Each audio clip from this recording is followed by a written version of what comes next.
Hello, welcome, call. This is the draft eve edition of the Daily Flock. Thank you to everyone who's been checking us out, no matter where you're sort of coming to this, maybe directly on the YouTube, which is basically just YouTube backslash at Big Play Baltimore. Maybe you're finding it on my Twitter. Maybe you're finding it on the Daily Flock and some of the videos that are being cut up there. And we've got so much more good stuff to come. And I promise every day it won't just be my yapping jaws for the entire show. Our production schedule is going to ebb and flow, and we're going to have more guests, including again tomorrow, my buddy Marty Herney, who knows this league as well as anybody, to break down the Ravens draft and also what's going on with Lamar Jackson and what did he think of the Max Crosby trade. But that's for tomorrow, and that's for draft day. Today, let me set the stage for what we've got going on here.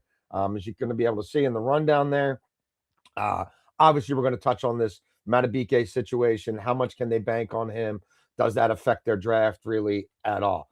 I want to go through some trade down scenarios because I think it's far more likely if the Ravens move all 14, it's to go down than to go up. However, we will sort through what's real and what's smoke. There's a lot of rumors out there, right? So is there anybody they would move up for? What would that, and I think it's really only one potential scenario, look like? Are we buying A.J. Brown and Kyle Pitts and some of those rumors? We'll sort through that. I'm going to make the case for and set the stage for why this team might be drafting a punter in the 4th round again, and maybe even higher than Jordan Stout, who was picked number 130, maybe even considerably higher. So I want to make sure I put that on your radar as well. So we're going to cover a lot of ground here, as we always do. Real quick, I did just want to touch on last night's Orioles game. If you want my write-up on it, it's at Orioles on SI. Really, you can look at these games now through the window of what I'm going to call the Elias factor. And it's basically the quotient of the number of absolutely horse bleep plays, like the Bush League baseball moments they have, low IQ, bonehead, not taught the right way, fundamentally unsound, versus the number of clutch hits. And I actually got it wrong in my story. They had 5 boneheaded plays last night.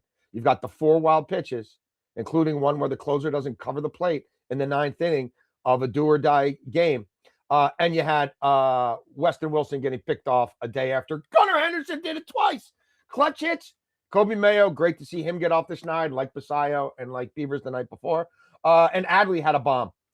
That's it. So that's a -3 Elias factor. You ain't winning any ball games that way. Even against the Royals, who were the worst team in baseball coming into the series, and who the Orioles were kind of lucky to beat the night before, considering how much slop they put on your TV screen that night. So if you want to get unfiltered, smart, cogent analysis of this team where you won't have to read any quotes from a PR person or a marketing guy to get to them, we've got you covered. We're not under anybody's thumb. And I'm monitoring everything going on with the O's as well. But look, again, this is going to be a heavily Raven show most of the time, and especially with the draft upcoming. So let's get to the news or sort of quasi news of the day, which is Adam Schefter reporting that Nnamdi Madubuike had neck surgery last week. That is certainly news.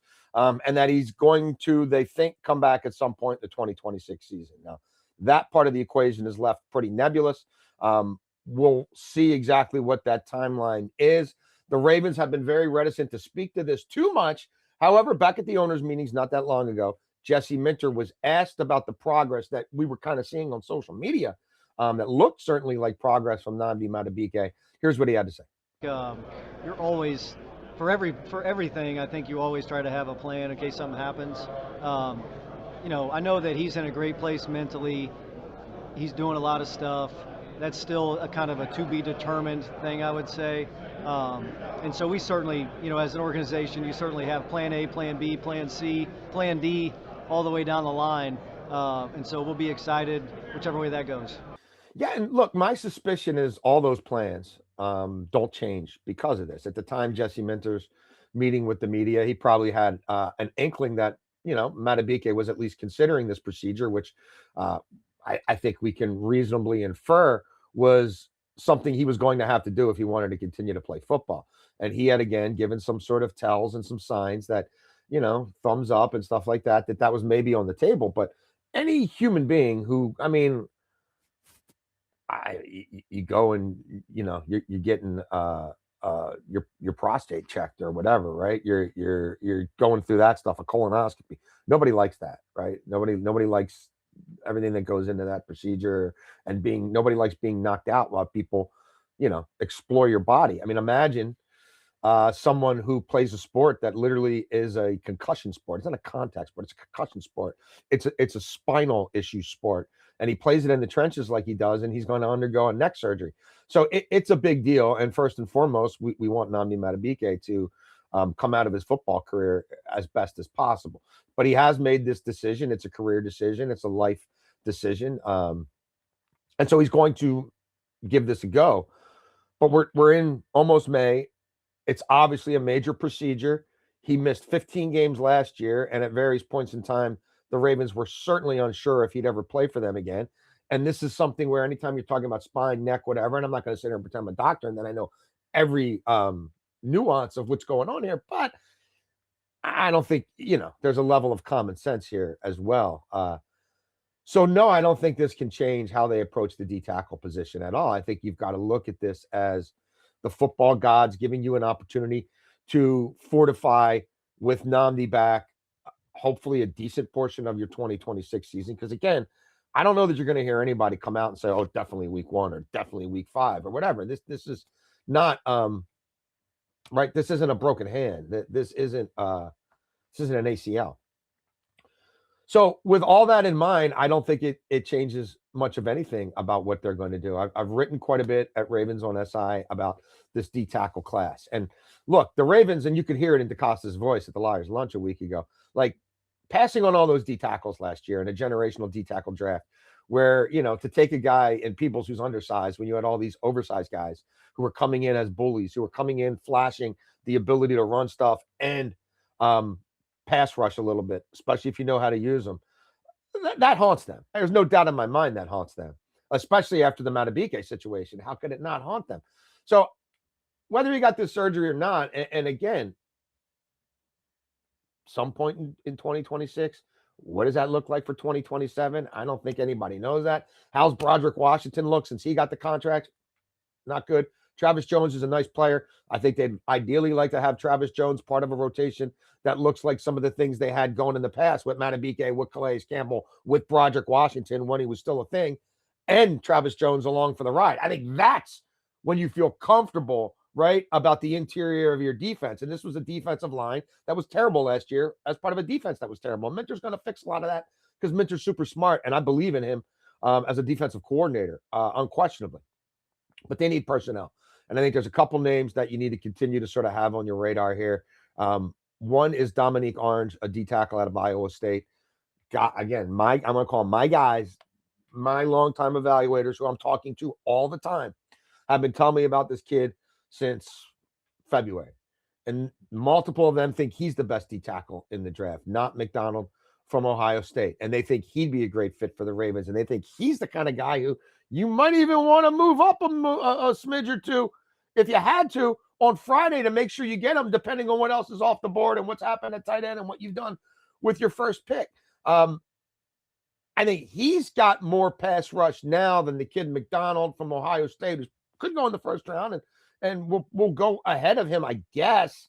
But when you look at the traits the Ravens look at and the body type and everything else, Orange is somebody who my guys continue to say, boy, that looks like somebody DeCosta would want to draft. A little further down in the draft, David Blade Jr., sort of the other interior D lineman from Miami. I always want to call him Desmond Bain. Rueben Bain Jr., going to go in the top 10, and we'll talk about him in a minute, at greater length. Obviously, a great talent from Miami. He's been all talked about because his arm length, and what do you think of that? Again, we'll get to that in a minute. But if you look at his film and you look at Blade's film down the stretch, there's a lot of people who like Blade. He's moved up the ranks. I think he's got a lot of growth potential in the right hands. I think Blade, I don't know exactly where he's going to go. It's probably the top of day 3. But that's another kid who plays like a Raven, looks like a Raven, could be a value play for them if they lean into giving Declan Doyle some toys in the first 2 days. I think Blade's somebody that you absolutely could see come in here and play right away for the Baltimore Ravens as part of a rotation. So look, this is great news.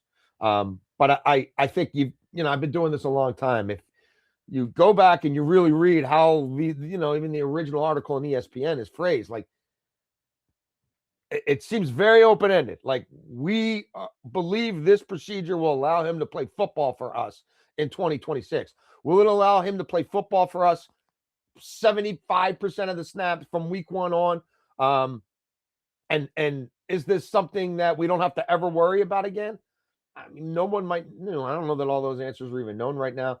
And I have to believe the Ravens are trying to mitigate against the worst case situation here. And that this does not deter what I think has been an ambition for them all along, which is to address D tackle in a meaningful way because they have to. And they have to get back to being bullies. Okay, I mentioned to you guys this whole idea of, okay, 14 was a sweet spot, but what if it's not such a sweet spot? And what if there's 5 offensive linemen already gone? And what if the 5 best defensive players are already off the draft and already off the board? And there's going to be a quarterback off the board, right? That's 11. But let's say there's 2 wide receivers who are gone as well, and so we've got a tight end who could make some sense, right? Sadiq out of Oregon, but there is still Stowers. There is still the kid from Baylor. There's even some kids beyond that who I know they like. So what would we do at 14 if there's these safeties and some corners? And there'll be at least one corner going in the first 13 picks.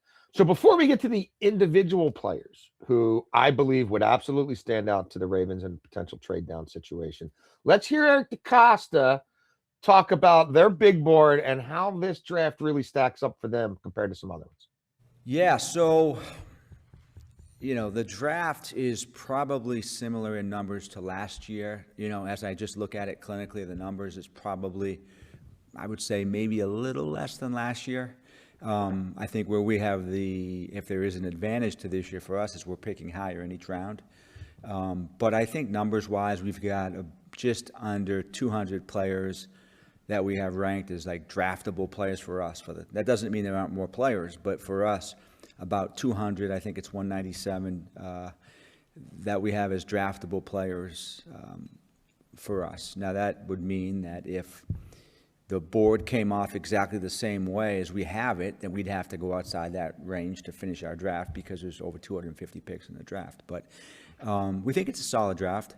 First round wise, there's definitely a drop off probably midway through the round in terms of talent, but looking at the overall numbers and the players that we think have a chance to be starters in this draft, probably similar to the last couple of years, I would say. I do think that there's some really intriguing guys for us. We've got 4 fifth-round picks, and we've challenged the coaches and scouts, I think, to hit on some of those players, which would be really good. So, look, this is not the deepest draft in the world, and it's short on blue chip talent. So if you're sitting there at 14 and what you need right now, and let's be real, this is a best player available at position in need team. You can go back and look at Eric DeCosta's first round picks. That's just the reality. And you can tell me, well, was Kyle Hamilton really a position need? And I would say, yeah. For how they were going to deploy their secondary and how much nickel and dime they were going to play, yeah, it was still a position need. So that's sort of the frame, right? The portal we look at this through. And so if it's that scenario that I laid out, I do think they'd be looking to potentially trade down rather than take that particular tight end there. And there's a couple of names. And again, you can learn more about these players. Everything is explained in detail at Ravens on SI. I think Akeem Mesidor, we'll go back to another Miami player, is someone who DeCosta spoke a lot about. He doesn't like NIL because players are staying 5 or 6 years. They're getting beat up. They're older. And the average age of their draftable players has changed by 18%. If you go back to sort of pre-COVID or around COVID, when you started getting extra eligibility through where we are now with NIL. And so why would Mesidor's 25 years old? Why would I bring him up? Well, it did seem like they really went on at length about that dynamic. And was that at all a trial balloon to throw people off the scent? They like to zig when you think they're going to zag. And Mesidor at 14, no way for me. I'm not taking a 25-year-old there who's played 5 years of college football. And I don't think they would either. But in a trade down scenario, if they picked up a lot of value and then we're able to get him somewhere beyond 20, where I think that's possible, because I think a lot of teams, not mock drafters, but general managers, college scouting directors, longtime personnel executives, oh boy, I'm not taking a 25-year-old in the top 20. Maybe he's special. And there's a lot to like about this kid. And he would come in and he'd be ready to play and he'd be polished, and you can rush him inside some. You can move him around. He'd be an interesting piece for them, especially now that Hendrickson's here. And if you think Mike Green's going to develop, but there's no way I think he's in play at 14, and maybe even in the early 20s, because of the age is too much. But if they made a bold move to drop down significantly and add a fair amount of draft cachet for 2027, and they came away with it with Mesidor, the more permutations I did with this, the more people I talked to, like, and then just thinking back to that Liar's Lunch and how much they talked about certain things, my spidey senses were tingling a little bit. Again, I don't think it's super likely they trade down, but I also don't think it's impossible. Look, Jermon McCoy, he's a corner. Could they really take a corner again? I think they could take him at 14 under certain scenarios. And if they move back, I'm not talking about 10 spots, like maybe with a Mesidor, but if they move back 4, 5, or 6, could he still be there? It's possible. Some of the safeties would definitely still be there. There's no reason not to like McCoy. And if McCoy's not coming off the ACL, he's going much higher than this. And we know they think that way. There's a new dynamic there with the Dr. Neil Gill, was the head of medicals for the All Blacks, New Zealand's rugby team, internationally renowned. He's now in as their, VP of whatever, medical and everything else, and all these fancy titles. Does his addition make them think they're going to be better at something they haven't been very good at, drafting hurt guys and getting them to play, a jobbo? Or does he say stay away? But I talked to a GM probably Sunday. I'm like, dude, tell me what your guys told you who were at McCoy's workout. And he's like, look, the explosion's there. He's in a great spot coming back from the ACL. Like, the kid presented himself very well. He might present himself so well that maybe he's not even there at 14, or maybe he's the pick at 14. But I think he's someone, if they do go corner, and you can never say they can't go corner. And I've got a piece on Ravens on SI on Google, lock and 4, put my name in there, cornerbacks, boom. It's going to bring it up. I'm not going to give you the crazy URL. I will, with the help of my scouting friends, make the case for why corner is probably more realistic than you think. And if you look at how this is going to break, Mesidor won't be there, but McCoy might. So that's a name to keep an eye on. And then trading down, look, if they're in the 20s and it's not Mesidor, could it be McDonald, the D tackle from Ohio State? Does he have enough natural pass rush for them to look at him there? Is he that much better than Orange or Blay? I don't think he is. To take there, that would probably be a reach for me. But he comes in, he makes Broderick Washington expendable. He's a 2-gapper from day one. He gets fired up to do the power pig stuff and anchor and stop the run, and he likes getting down and dirty. Like, that's pretty much what he seemingly likes more than attacking the quarterback. So we know how that plays around here. So that's someone who, again, you're not seeing him linked to the Ravens at all, and it wouldn't be my preference, but crazy things happen in the draft. Who thought Dexter Lawrence was going for a 10, right? So it is something that I've reported on and written about and wanted to share with you guys. Okay. What about available talent now? Dexter Lawrence just got traded for a 10. You will hear between now and draft night, and even when the Ravens are on the clock, they'll be linked to A.J. Brown, right? Like, they're going to be linked to Kyle Pitts. They're always linked to pass catchers. And right now, there is a significant void for size, speed, downfield winners. Their best one, Isaiah Likely, left. Rashad Bateman, whatever. Mark Andrews, he moves the chains. That's a possession receiver. And Zay does a lot of amazing things, and I like Zay, but there's limitations there physically. So they're going to be linked to these guys. Given the way this draft sets up, I would advise them, no. And I don't think A.J. Brown's going to be traded until after June. And I think they've already sort of got that in their back pocket with New England. Kyle Pitts, for the money he's going to want long-term, like, do I want to rent him for a year? Why would Stefanski, right, who loves tight ends and plays 12 and 13 as much as anybody, why were they okay just to squat on him for a year? I know I've talked to my guy, Marty Herney, about it. I'm like, Marty, you watch some Pitts for me and tell me what you think. He's like, I don't like a one-year wonder, man. He didn't really turn it on till his contract year. Now, I also pointed out his offensive coordinators have stunk. The coaching staff's not been great. The scheme's been a little weird with Zach Robinson, but there's a lot of buyer beware out there about Pitts. And the chance to get somebody younger, less beat up, cheaper, and if you moved up and got Stowers in the first round, 5 years of control with the 5th-year option, I think that's more their speed than making any of those trades. So I don't believe that's going to be in the cards. I would call that smoke. Again, we're going to sort out, and as we did in the article on Ravens SI, what's real, what's smoke, what to watch for. I think them getting a veteran player of that stature with where they are as an organization right now and having already done the Hendrickson thing, I think that's smoke. What's real? Again, I think the most likely scenario for the Baltimore Ravens, as we're now a day off of the draft, is that they stay at 14 and they take an offensive lineman. And I believe there will be one or two sitting there who they're like, that's the move. That's what we've planned for. Let's not overthink this. Let's go. And again, I hope it's Caden Proctor. I think that would be a win for them. I think he's the kind of player they could really find value in.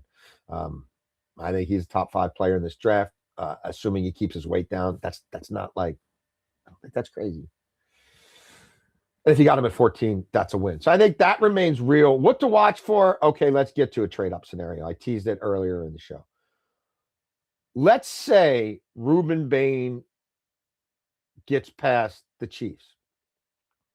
Let's say he gets past the Saints. Do I think that's going to happen? No. I think he's a top 10 player in this draft. I think he's actually a top 6 to 8 player in this draft. And I think that's going to carry the day. And the arm length, the wingspan differential is fine.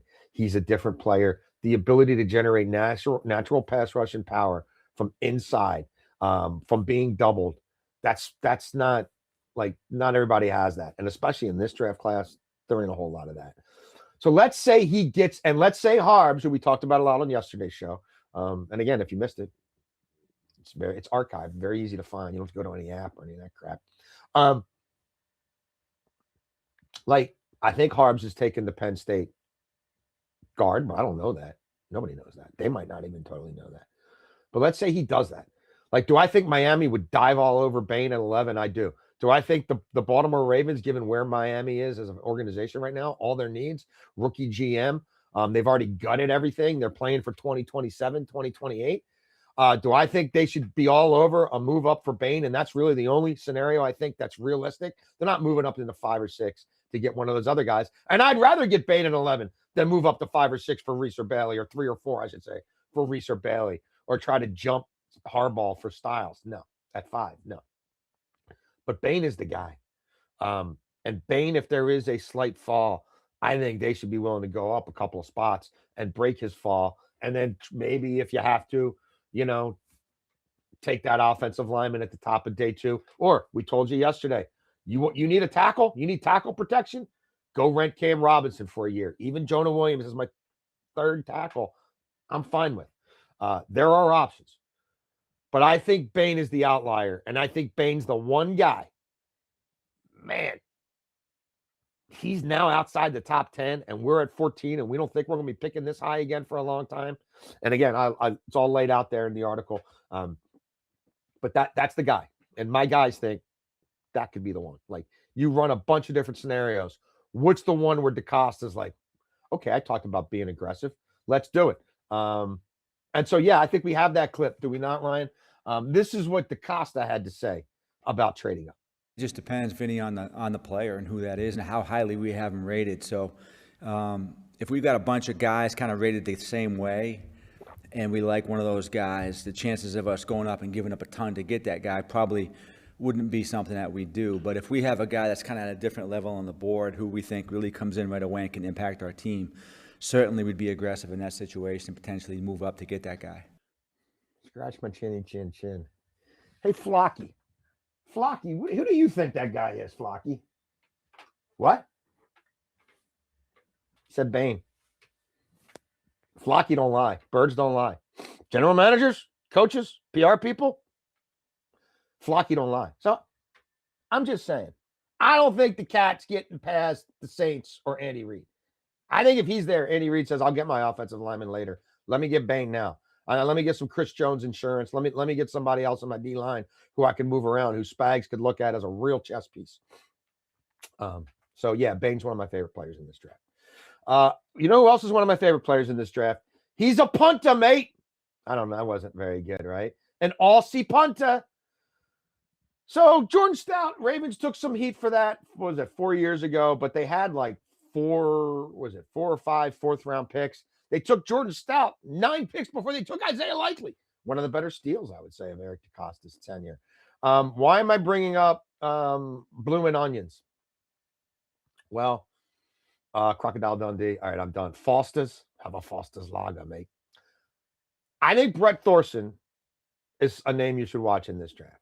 Now, how do I even know who Brett Thorson is? I'll tell you how I know who Brett Thorson is. I was on the phone with the general manager. I don't even remember exactly what we were talking about. And as we're on the phone, I'm looking at my Twitter, and Jordan Stout goes to the Giants. And I'm like, dude, they just lost another one. He's like, what are you talking about? I'm like, Harbaugh took another Raven. He's like, who? Who's left? I'm like, Jordan Stout. There was a pause. He's like, dude, that's a big deal. Like, that kid really turned it on. Like, we like that kid. Like, we were thinking about getting in on him, but boy, Harp, we weren't going to win a bidding war with Harps. He's like, them, rookie head coach, defensive minded, field position. He's like, there's nothing really out there on the open market. He's like, look up Brett Thorson. I'm like, who's Brett Thorson? He's like, do some work on Brett Thorson. He's like, where'd they take Stout again? I'm like, 130. He's like, I didn't think you take this kid before that. So I start doing work on Brett Thorson. I had a guy tell me he's got a first-round grade on him. I'm like, how do you have a first-round grade on a punter? He said, if you just strip away potential blue-chip players who add immediate value from week one, if it's a position of need for you, like if I really needed a punter, Brett Thorson's getting pushed up my board. I'm like, Ray Guy was a first-round pick. How high are you pushing Thorson? He's like, I think Thorson goes in the 3rd round. Somebody is a comp pick. I'm like, well, what would be the absolute craziest thing in the world? He's like, well, if you really needed one and you had a bunch of picks, the Ravens have 11. I think he wasn't talking about specifically about the Ravens here, but he's like, he's talking about general scenarios. Could somebody take him late too? He's like, I don't know. It's the craziest thing in the world, but he's like, I think he's going in the 3rd round. This kid is got a little ish to him. He's physical. He's got a monster leg. You talk to special teams coaches, and I talked to some, not from the Ravens, but from another team. What's going on with punters? What's the trend now? Is it just directional? No, hang time's back in vogue. Hang time plus directional. Like, they're demanding more and more out of these kids. And this guy's like, there's a couple kids in this draft who can do it. And I'm like, oh, let me guess. Brett Thorson's one of them. Yeah, absolutely. And he gets all lathered up. Okay. He tackles. He's physical. He's NFL ready. And again, there could be 1st-round value there. Oh, yeah. And he can spin a pretty good yarn. Arian Smith asked me what movies we watch in Australia. I've talked about that one publicly. Then he said he forgot they could change the language on Netflix. James Cork asked me what language we speak and if it was Spanish. And then another one was someone asked me, I think we had an early morning workout Friday, so a little bit of a long weekend, and they asked me if I flew home, and I asked them how long they thought that flight was, and they said 2 hours. So that one surprised me. Where he was from Florida, and the flight to Florida was 2 hours as well. So Flocky asked me, hey, mate, does he kick like a Raven? Does he punt like a Raven? He does. So Brett Thorson, I am now all in on this. I can't wait to see where this kid goes. And look, there's another punter who's got a chance to go high, and this is why I'll fall in love with the Australian kid as well. I'm 52 going on 12. I think it'd be fun. And again, this is not like, I get it. There's been a lot of Australian punters. But they just hired a guy from New Zealand. I don't know. And I'm not saying New Zealand and Australia are the same. They certainly aren't. 2 different countries, different cultures, but just go look at a map. So yeah. So look, that's the show. I've got to get better at checking the emails, but I'm going to start making that a part. My whole schedule's been different. A lot of change here, and change is good, and change is exciting, and I am fired up. So flock me, flock you, flockoff@gmail.com. You can find us there. You can find us at the Daily Flock on the X, Twitter. I'm not calling it. Maybe Ryan, take that X out in post-production if you can. On the Twitter. You don't have to do that. That'd be a lot of work. I'm just saying. YouTube, subscribe if you don't mind, please. You'll get alerts whenever we go live. And we're doing this show 5 days a week, but this is going to evolve, and there'll be a point where we can react to news in real time and get that on the YouTube, as the kids say. So YouTube /@BigPlayBaltimore.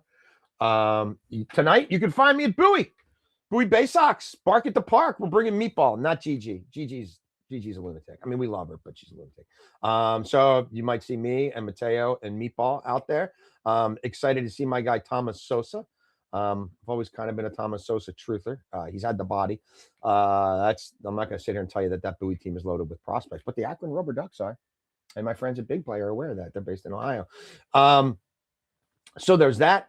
And tomorrow, again, we're going to have probably the whole 30-minute show with Marty Herney, drilling down on day 1, day 2 Ravens draft. But also, this is a longtime general manager. It's a guy who drafted Cam Newton first overall. It's a guy who's negotiated monster quarterback contracts. This is a guy who learned under Bobby Beathard and the San Diego Chargers and the Washington Slurs at the time.